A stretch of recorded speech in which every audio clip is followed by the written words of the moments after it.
శ్రీమాత్రే నమః.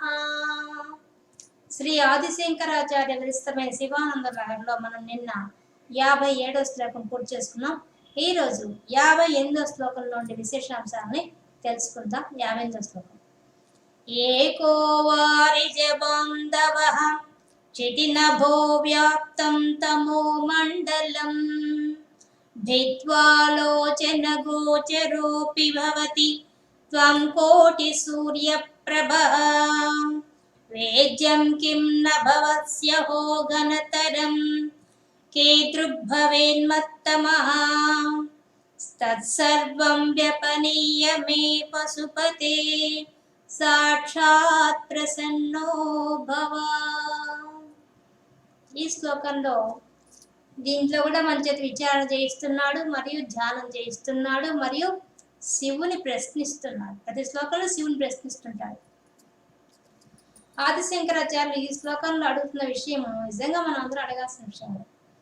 ఏమడుగుతున్నాడు చూడండి, ఎంత బాగా అడుగుతున్నాడు. ఏకో వారిజ బాంధవః, ఏకో ఒక్కడే, ఎవరా ఒక్కడు, వారిజ బాంధవుడు. ఆ వారిజములు అంటే పద్మాలు, పద్మములకు బంధువు. పద్మాలు సూర్యుడు వస్తే వికసిస్తాయి కాబట్టి ఆ పద్మాలకు బంధువు ఎవరు? ఆ సూర్య భగవానుడు. ఆ ఒక్కడే అయిన సూర్య భగవానుడు చితినభో వ్యాప్తం తమో మండలం. ఆ సూర్యుడు రాగానే ఏమవుతుంది? తమో మండలం. తమస్సు అంటే చీకటి. చీకటి అంతా కూడా తొలగిపోతుంది. ఎక్కడ? చితి భూమి యందు, నభో ఆకాశంలో. ఒక్కసారిగా ఆయన వెలుగు రాగానే అంతటా ఉండే చీకటి పారదొలిపోతుంది, పక్కకెళ్ళిపోతుంది. భిత్వాలోచన గోచరూపి, భిత్వ ఛేదించి పారేస్తాడు చీకటిని. గోచర మా కంటికి కనిపిస్తోంది ఆ విషయం. చీకటిని మేము చూస్తున్నాం, చీకటి వెళ్ళగొట్టే ఆ సూర్య భగవాన్ యొక్క కాంతిని మేము చూస్తున్నాం, రెండు దర్శిస్తున్నాం మేము. కానీ భవతి అవుతున్నాడు, గోచరోపి మాకు కనిపిస్తున్నట్టుగా ఉన్నాడు ఆయన, కనిపిస్తున్నాడు కూడా. త్వం కోటి సూర్య ప్రభః, ఒక్క సూర్యుడి యొక్క కాంతికే బయట చీకటి అంత తొలగిపోతోంది. ఈ భూమి మీద ఉండే చీకటి, ఆకాశంలో ఉండే చీకటి మొత్తం తొలగిపోతోంది. కానీ విచిత్రమైన విషయం ఏంటంటే, త్వం నీవు, ఓ శివ నీవు, కోటి సూర్య ప్రభః, నీలో ఎంత వెలుగుంది? ఒక్కసారి కోటి సూర్యులు వెలిగితే ఎంత కాంతి ఉంటుందో అంత కాంతి, అంత వెలుగు నీలో ఉంది. మరి సూర్య భగవానుడికి వెలుగిచ్చేవాడు నువ్వు, నీలో ఎంత వెలుగుంది? ఒక్కసారి కోటి సూర్యులు వస్తే ఎంత వెలుగు వస్తుందో అంత వెలుగుంది. ఒక్క సూర్యుడి యొక్క కాంతిని మా కంటితో మేము చూడలేకపోతున్నాం, అంత కాంతి ఉంది. ఆయన రాగానే మాకు వెలుగు వస్తోంది, మా కంటికి వెలుగు వస్తోంది, మా చుట్టూ ఉన్న చీకటి పోతోంది. కానీ నువ్వు కోటి మంది సూర్యులు ప్రకాశిస్తే ఎంత వెలుగుందో అంత వెలుగుంది నీ దగ్గర ఉంది. కానీ విచిత్రమైన విషయం ఏంటంటే, వేద్యం కిం నభవస్యహో, అహో ఎంత ఆశ్చర్యకర విషయం అంటే, వేద్యం కిం నభవ, నీవు మాత్రం కనిపించడం లేదు. కోటి మంది సూర్యుడు వెలుగుంటే నువ్వేమో కనిపించడం లేదు, ఒక్క సూర్యుడేమో బాగా కనిపిస్తున్నాము రోజు. ఘనతరం కీదృగ్భవేన్మత్తమః, దీన్ని బట్టి ఒక విషయం అర్థమైంది. ఏమర్థమైంది? మాలో ఉండే అజ్ఞానమనే తమో గుణం, మాలో ఉండే అజ్ఞానం అనే చీకటి ఘనతరం, చాలా గొప్పదనమాట. బయట చీకటి కన్నా కూడా మాలో ఉండే అజ్ఞానం అనే చీకటి చాలా భయంకరమైనది లాగుంది. లేకపోతే నువ్వు ఎందుకు కనిపించడం లేదా? చాలా బాగా అడిగాడు, అడగడం ఇంత మంచి ప్రశ్న అడిగాడు. అసలు మనకి ఎవ్వరికి రాని ఆలోచన. ఒక్క సూర్యుడు వెలిగే చీకటిని పోగొడుతున్నప్పుడు మాలో ఉండే అజ్ఞానం అనే చీకటిని పోగొట్టగలవాడు నువ్వు ఒకడివే. నువ్వెందుకు పోగొట్టడం లేదు? పైన నీకు కోటి మంది సూర్యుల యొక్క కాంతి ఉంది, అంత కాంతి ఉండే నువ్వు మాకెందుకు కనిపిస్తం లేదు? దీన్ని బట్టి నాకు ఒక విషయం అర్థమైపోయింది. ఏమర్థమైంది? మా అజ్ఞానం అనే చీకటి ఈ బయట ఉన్న చీకటి కన్నా భయంకరమైంది అనమాట. ఇది కోటి మంది సూర్యులు వచ్చినా పొయ్యేది కాదనమాట. ఇప్పుడు అర్థమైపోయింది నాకు. ఇంకా తత్సర్వం వ్యపనీయమే, నువ్వెందుకు పోనీ ఆ చీకటి ఉంది అనుకో, మాకు అజ్ఞానం ఒకటి అర్థమైంది, చీకటి పెద్ద ఎక్కువగానే ఉంది నాకు అర్థమైంది. కానీ కోటి మంది సూర్యుడు సమానం వెలుగుంది నీరా, అప్పుడు మాలో ఉండే అజ్ఞానం చీకటి తొలగితే నీకు పెద్ద కష్టమే ఉంది. నాకు తెలుసు రబ్మ, వ్యపనీయమే, తొలగించవచ్చు కదా నువ్వు. ఎందుకు తొలగించడం లేదు నువ్వు?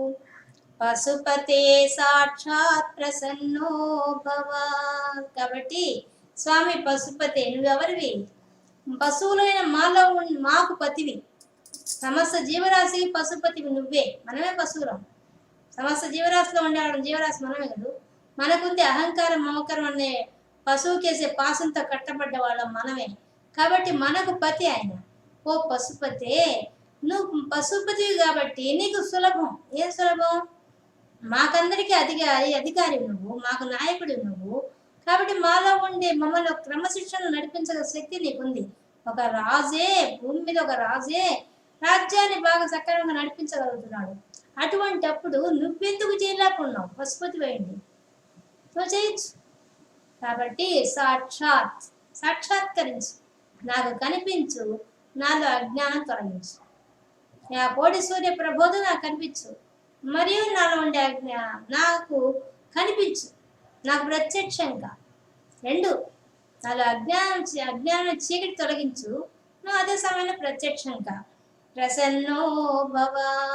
కాబట్టి ప్రసన్నంగా కనిపించు, దయచేసి నా మీద దయ చూపించు.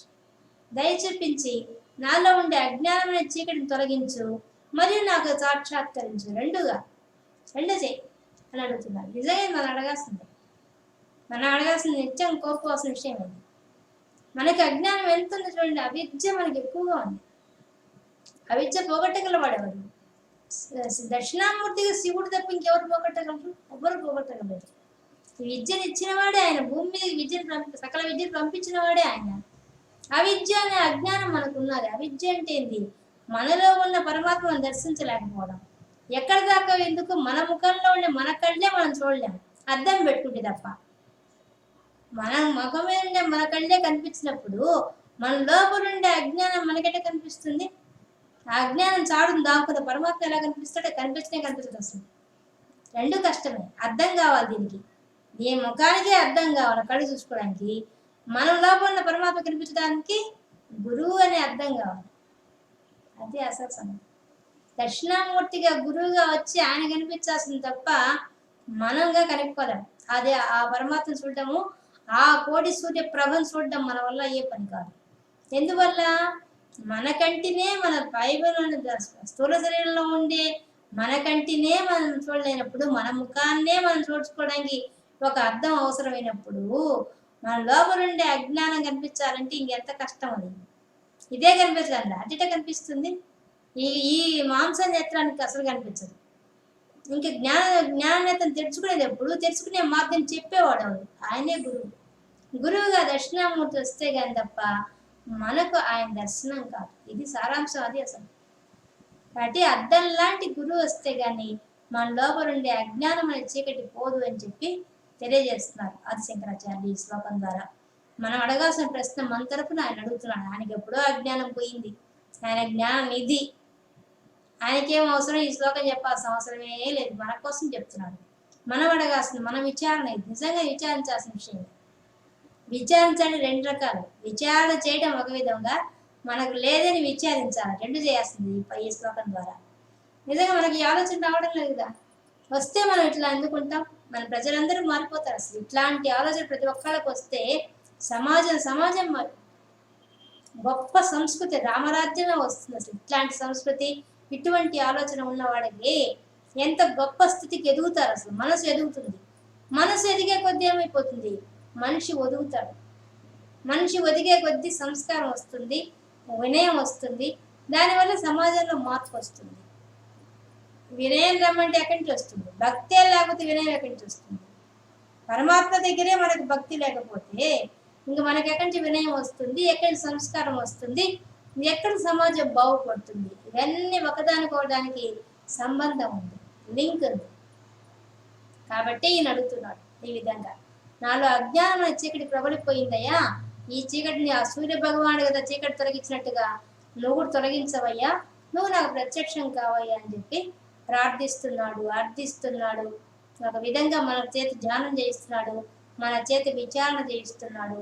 ఎన్ని భావాలను ఒకే శ్లోకంలో కలిగిస్తున్నాడు ఆది శంకరాచార్యులు ఈ శ్లోకం ద్వారా. ఇది 58వ శ్లోకంలో ఉండే విశేషాంశాలు రేపు 59వ శ్లోకంతో కలుసుకుందాం. సర్వం శివార్పణమస్తు.